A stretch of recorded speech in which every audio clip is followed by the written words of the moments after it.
Hello, good morning student. मैं जितेंद्र कुमार आदेश ITI के YouTube channel पर आपका स्वागत करता हूँ। आज का टॉपिक है रिले। रिले क्या होता है?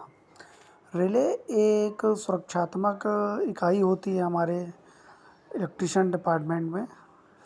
रिले क्या काम करता है? रिले एक ऐसी युक्ति है जो किसी वैद्युतिक या इलेक्ट्रॉनिक परपथ के वोल्टता मान अथवा उसमें प्रवाहित होने वाली धारा के मान के आधार पर दूसरे परपथों को ऑन अथवा ऑफ करने हेतु प्रयोग में ली जाती है। रिले की कार्यविधि को आप चित्र में समझ सकते हैं। जैसे इनपुट है, इनपुट के बाद हम सुग्राही तत्व हैं, सेंसिंग एलिमेंट। रिले में क्या क्या होता है? रिले में एक सुग्राही तत्व होता है, तुलनीय तत्व होता है और नियंत्रण तत्व। सुग्राही तत्व क्या होता है? Sensing element. और तुलनीय तत्व होता है कंप्रेशन एलिमेंट और नियंत्रण तत्व होता है कंट्रोल एलिमेंट। अब रिले में क्या होता है? जैसे हमारा कोई इनपुट आया, अब इनपुट क्या हुआ? इनपुट जैसे रिले के 3 पार्ट होते हैं, सुग्राही तत्व, तुलनीय और नियंत्रण तत्व। पहले क्या, सबसे पहले आएगा सुग्राही तत्व में सेंसिंग एलिमेंट। सेंसिंग के बाद क्या आएगा? Compression element. फिर उसके बाद कंट्रोल।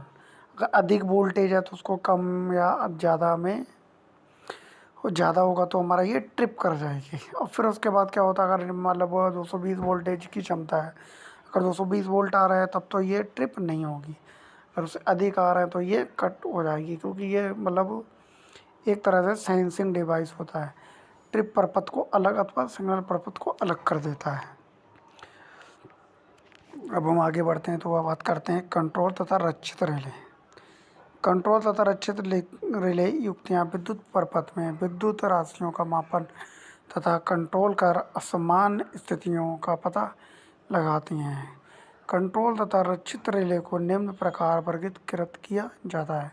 अब इसके क्या प्रकार होते हैं? जैसे किस प्रकार से हम वर्गीकृत करते हैं?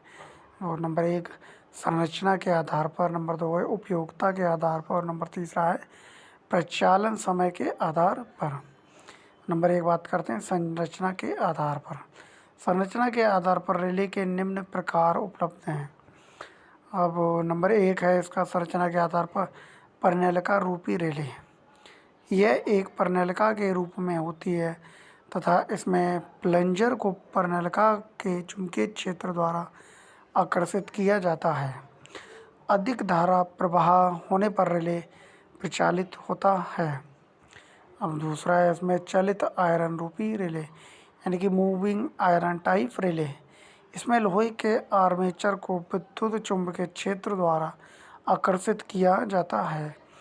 विद्युत चुंबकीय में निश्चित धारा से अधिक धारा प्रवाहित होने पर यह रिले आरंभ होता है। अगर जब तक इक्वल धारा है तब तक हमारा रिले काम नहीं करता। जब अधिक धारा होती तब हमारा वहाँ पे रिले परपथ काम करना आरंभ करता है। अब तीसरा है विद्युत गतिक प्रारूपी रिले, यानी कि है इलेक्ट्रोडायनामिक रिले। इसमें धारावाही कुंडली विद्युत चुंबकीय क्षेत्र में गतिशील होती है। अगला आता है प्रेरण रूपी रिले, इंडक्शन टाइप रिले। इसमें भंवर धाराओं द्वारा धातु की डिस्क में घूर्ण बलाघूर्ण उत्पन्न होता है। 5वां है स्थैतिक रिले। इसमें गतिमान भाग नहीं होता है। अब हम छठा बात करते हैं व्यावसायिक रिले। यह रिले तब प्रचालित होता है जब वोल्टता, धारा या शक्ति आदि अंतर दो विद्युत परपथों में होता है। अगला है तापीय रूपी रिले, यानी थर्मल टाइप रिले। ये ताप बढ़ने पर प्रचालित होते हैं। अगला है इलेक्ट्रोमैग्नेटिक रिले। यह रिले AC अथवा DC सिग्नलों द्वारा ऑपरेट होती है। अगला है सॉलिड स्टेट रिले। जिस रिले में सॉलिड स्टेट अवयव उपस्थित होते हैं सॉलिड स्टेट रिले कहलाती है। अब हम बात करते हैं उपयोगिता के आधार पर रिले। उपयोगिता के आधार पर रिले निम्न प्रकार के होते हैं। नंबर 1 वोल्टता रिले। इसमें अभिलक्षण राशि को परपथ की वोल्टता के संयोजन बिंदु पर निर्धारित करते हैं। अगला आता है अति वोल्टता रिले, यानी ओवर वोल्टेज रिले। ये निर्धारित वोल्टता से अधिक वोल्टता होने पर काम करता है। तीसरा है मंद वोल्टता रिले, अंडर वोल्टेज रिले। यह रिले निर्धारित वोल्टता से कम वोल्टता पर कार्य करता है। धारा रिले, इसमें अभिलक्षण राशि को परपथ धारा के संयोजन बिंदु पर निर्धारित करते हैं। अगला अति धारा रिले, ओवर करंट रिले, ये निर्धारित धारा से अधिक धारा होने पर कार्य करता है।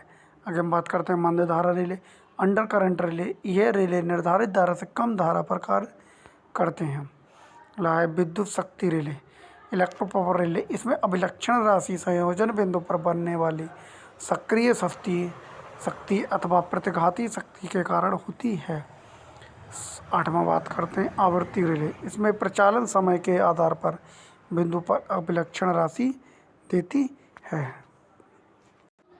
धन्यवाद। आज चलिए इतना ही। इन दिनों को आप एक बार रिवाइज करें और कोई भी दिक्कत होती है तो हमें कमेंट बॉक्स में कमेंट कर सकते हैं। धन्यवाद।